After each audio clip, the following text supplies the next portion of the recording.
আজিৰ পৰা কিছুদিন পূৰ্বে অসমৰ সন্মানীয় মুখ্যমন্ত্ৰী ডক্টৰ হিমন্ত বিশ্ব শৰ্মা ছাৰে স্পষ্টভাৱে ঘোষণা কৰিছে যে এই আসাম ডিৰেক্ট ৰিক্ৰুইটমেণ্ট 2.0 যিকেইটা বিভাগত বিভক্ত কৰি আমি ভেকেন্সিটো মুকলি কৰিছিলোঁ, যেনেকুৱা ছিষ্টেমত আপোনালোকৰ টোটেল 5টা ফেজত এক্সামটো অনুষ্ঠিত কৰাইছিল সেৱাই, ঠিক একেটা ছিষ্টেমতে আপোনালোকৰ ৰিজাল্টটো ঘোষণা কৰা হ'ব 2025 বৰ্ষৰ 25 ফেব্ৰুৱাৰীৰ পৰা আৰম্ভ কৰি 10 মাৰ্চ তাৰিখৰ ভিতৰত টোটেল 5টা ফেজৰে আমি ৰিজাল্ট দি কমপ্লিট কৰি দিম। এই যেটো আসাম ডিৰেক্ট ৰিক্ৰুইটমেণ্ট 2.0 আছে, ইয়াৰ কাৰণে আমাৰ অসমৰ প্ৰায় 90 পৰা 95% নিবনুৱা যুৱক যুৱতীসকল আসাম ডিৰেক্ট ৰিক্ৰুইটমেণ্ট 2.0 যিখিনি ভেকেন্সি আছিল, এইখিনি ভেকেন্সিৰ যিকোনো এটা বিভাগত চাকৰি পোৱাৰ আশাত কিন্তু এক্সামত অৱতীৰ্ণ হৈছিল। আৰু এই এডিআৰই 2.0 যিকোনো এটা বিভাগত চাকৰি পোৱাৰ আশাত কিন্তু কোনোবাইতো 1 বছৰ 2 বছৰ ধৰি লাগাতাৰ প্ৰিপাৰেশ্যন লৈ আছে। এনেকুৱা ধৰণৰ প্ৰায় 10 পৰা 15% অসমীয়া নিবনুৱা যুৱক যুৱতীসকল আছে যিসকলে এডিআৰই 1তো পৰীক্ষা দিছিল, অলপৰ কাৰণে ৰৈ থাকিবলগীয়া হৈছিল। তেওঁলোকে এই এডিআৰই 1ত চাকৰি নোপোৱাৰ বেদনাত সেই দিনৰ পৰাই লাগাতাৰ দিনৰ পিছত দিন তেওঁলোকে কিন্তু প্ৰিপাৰেশ্যন চলাই আছিল। ইমান কষ্ট কৰাৰ পিছতো কিমান আশাত বহি আছে হেজাৰ হেজাৰ লাখ লাখ অসমীয়া নিবনুৱা যুৱক যুৱতীসকল। ইয়াৰ মাজতে এনেকুৱা যদি খবৰ আহে যে এই আসাম ডিৰেক্ট ৰিক্ৰুইটমেণ্ট 2.0 যিটো আছে, ইয়াতে 2 লাখ 3 লাখ 4 লাখ বা 5 লাখ কিবা এটা টকাৰ বিনিময়ত চাকৰি পাবলৈ গৈ আছে, তেতিয়াহ'লে সেই কষ্ট কৰা নিবনুৱা যুৱক যুৱতীসকলৰ কিমান দুখ লাগিব পাৰে।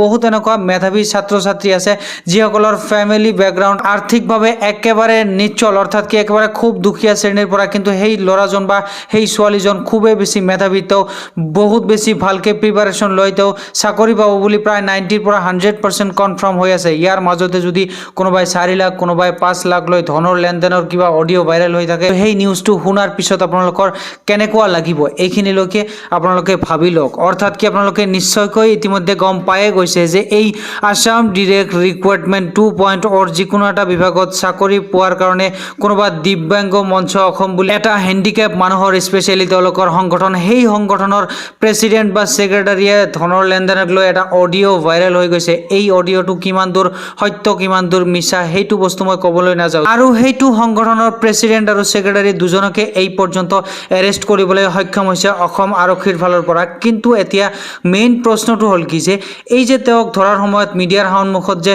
বাইট দি দিলে যে মোৰ ওপৰত বহুত ডাঙৰ ডাঙৰ ৰৌ ভৰালী আছে, তেওঁলোকৰ সকলো তথ্য মই ফাদিল কৰি দিম। সেই যে ৰৌ ভৰালীৰ কথা যে ক'ল, ৰৌ ভৰালী কোনজন হয়, চৰকাৰ পক্ষীয় মানুহ হয় নে কোন হয়, সেইটো আমাৰ ডাঙৰ কথা নহয়। আমাৰ কথা হ'ল জেনুইনভাৱে এই এডিআৰই যিটো আছে আসাম ডিৰেক্ট ৰিক্ৰুইটমেণ্ট 2.0, ইয়াৰ যিখিনি ভেকেন্সি আছে প্ৰত্যেকজন অসমীয়া নিবনুৱা যুৱক যুৱতীসকল, অৰ্থাৎ যিসকলে প্ৰিপাৰেশ্যন লৈছে, যিসকল ছাত্ৰ বা যিসকল ছাত্ৰী সম্পূৰ্ণ মেধাৱীৰ কাৰণে তেওঁ পৰীক্ষাত ভাল নম্বৰ পাই চাকৰি পাব, সেইসমূহৰ ল'ৰা ছোৱালীক চাকৰি যাতে অসম চৰকাৰৰ মাননীয় মুখ্যমন্ত্ৰী ডক্টৰ হিমন্ত বিশ্ব শৰ্মা ছাৰে স্পেচিয়েলি সেইসকল নিবনুৱা মেধাৱী যুৱক যুৱতীসকলক যাতে এপইণ্টমেণ্ট দিবলৈ সক্ষম হয়, তাৰে কাৰণে মই অসমৰ সন্মানীয় মুখ্যমন্ত্ৰী ডক্টৰ হিমন্ত বিশ্ব শৰ্মা ছাৰৰ ওচৰত বিনম্ৰ অনুৰোধ জনাইছোঁ। এতিয়া কথাটো হ'ল কি যে এই যি আপোনালোকে হয়তো নিউজ ভাইৰেল হ'ব, কোনোবা অডিঅ' হ'ব, ইয়াৰ আগতে গোৱালপাৰাৰ কোনো এজন প্ৰফেচৰে ধনৰ লেনদেন এটা ভিডিঅ' ফুটেজ ভাইৰেল হৈছে, এনেকুৱা ছিষ্টেম আপোনালোকৰ সন্মুখত বিভিন্ন সময়ত বিভিন্ন ধৰণৰ নিউজ বিভিন্ন ধৰণৰ অডিঅ' কল চাওক। পইচাৰ কাৰণে আজিকালি প্ৰত্যেকজন মানুহ পাগল হৈ আছে।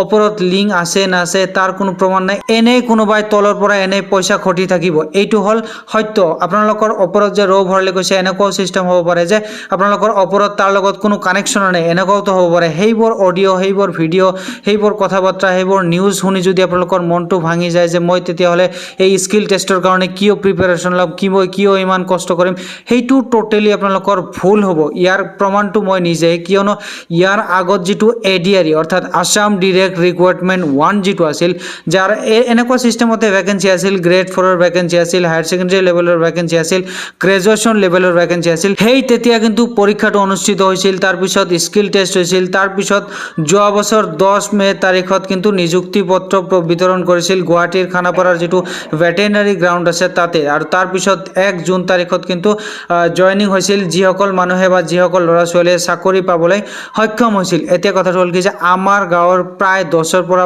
15জন এনেকুৱা আৰ্থিকভাৱে মানে একদম খুবেই দুৰ্বল ফেমিলিৰ পৰা তেওঁলোকে কোনোবাই অসম পুলিচত চাকৰি পাবলৈ সক্ষম হৈছে, কোনোবাই গ্ৰেড 4ত চাকৰি পাবলৈ সক্ষম হৈছে। মোৰ ঘৰৰ একদম লগৰ মানুহে DHS যিটো আছাম ৰিক্ৰুইটমেণ্ট আছিল তাৰ যিটো গ্ৰেড 4 আছিল সেই গ্ৰেড 4 বিভাগত তেওঁ নিজে চাকৰি পাবলৈ সক্ষম হৈছে। মই অতি ভালদৰে জানো যে এটা টকাও তেওঁ চাকৰি পোৱাৰ কাৰণে দিয়া নাছিল। সেইটো হ'ল প্ৰমাণ। অৰ্থাৎ আপুনি আশে-পাশে কিছুমান মানুহ বিচাৰিব যে কোনোবাই টকা পইচা দি ADRE হওক, অসম পুলিচ হওক, কোনো এটা বিভাগত চাকৰি পাইছে নেকি?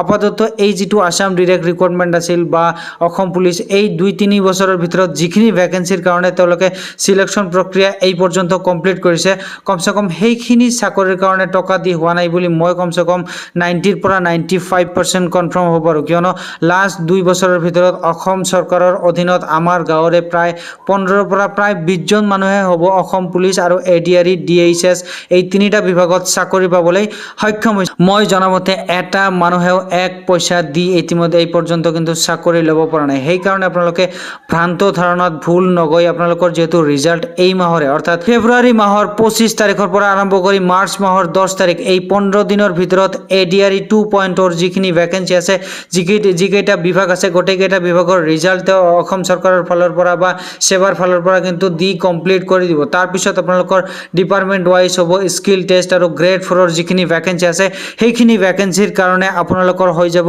ভাইভা টেষ্ট আৰু আপোনালোকৰ ড্ৰাইভাৰ যিটো আছে ড্ৰাইভাৰৰ কাৰণে ড্ৰাইভাৰৰ এক্সট্ৰা স্কিল টেষ্ট হ'ব। এনেকুৱা চিষ্টেমত স্কিল টেষ্ট আৰু ভাইভা টেষ্ট কমপ্লিট কৰাৰ পিছত তাৰপিছত আপোনালোকৰ হ'ব ডকুমেণ্ট ভেৰিফিকেশ্যন। ডকুমেণ্ট ভেৰিফিকেশ্যন হৈ যোৱাৰ পিছত ফাইনেল এটা কাট অফ আহিব আৰু এই ফাইনেল কাট অফত যিমানসকল আমাৰ অসমীয়া নিবনুৱা যুৱক যুৱতীসকলৰ নাম থাকিব তেওঁলোকে প্ৰত্যেকজনে ফাইনেলি আছাম ডিৰেক্ট ৰিক্ৰুইটমেণ্টৰ কোনো না কোনো এটা বিভাগত চাকৰি পাবলৈ সক্ষম হ'ব।